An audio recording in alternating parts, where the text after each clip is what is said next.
recreational in Pennsylvania. Most of our neighboring states already allow it. Chris Hoffman spoke with one of the bill's sponsors about what's included in the legislation. For the past few years, we've seen similar bills be brought up during the legislative session, and every time they haven't passed. So we wanted to know what makes naturals, it different, baby. You know, we and stay if on this them. one will actually get to the finish line.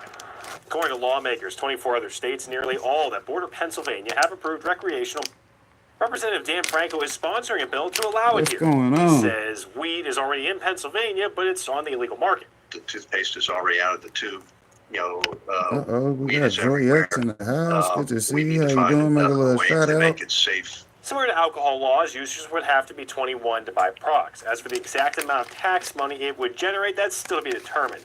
The state wants its share of revenue, but also wants to stay competitive against other states. It's about time we find a way to prioritize public health, social justice, and revenue for the state instead of just letting an illegal marketplace flourish. Plans would also include addressing the history of communities negatively impacted by the criminalization of weed.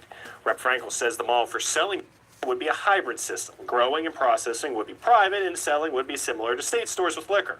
As for where this all stands right now in the legislative process, it's still early on.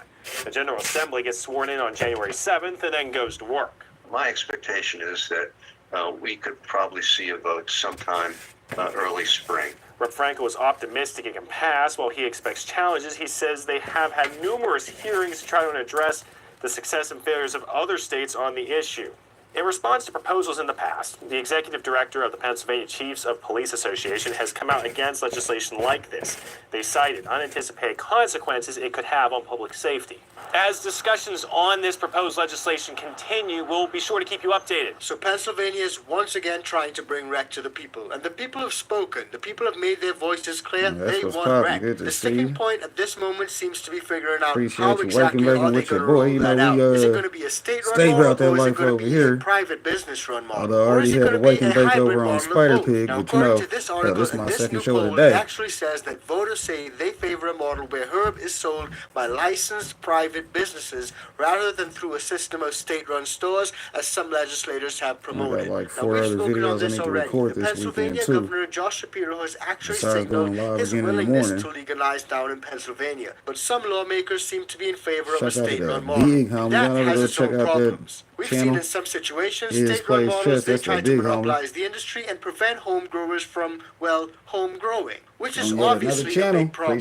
Now, according to this article, and I quote, a new legal memo concludes that the government-run approach is fundamentally defective and would be preempted by federal law. The survey reaffirmed what we've seen countless times already, and that's a majority, in this case, 74% of Pennsylvania voters back legalizing adult use sales in the Keystone State. And like I said, the question comes down to, is it going to be a state-run model or is it going to be a private business-run model? And the results showed a strong preference for the private commercial model that has been established already in other states. And you guys seen instances where lawmakers see polls and they ask people to vote, and when the votes come back and it's not what they wanted, they ask you to vote again. They say you're confused and you didn't know what you were doing. So in this situation, the question was actually posed twice, and there was a majority preference for the privatized option in both cases. And it goes on, and I quote, after learning more about both options, including being told that the state-run stores will allow the state to control pricing, sales, and distribution, potentially generating more public revenue,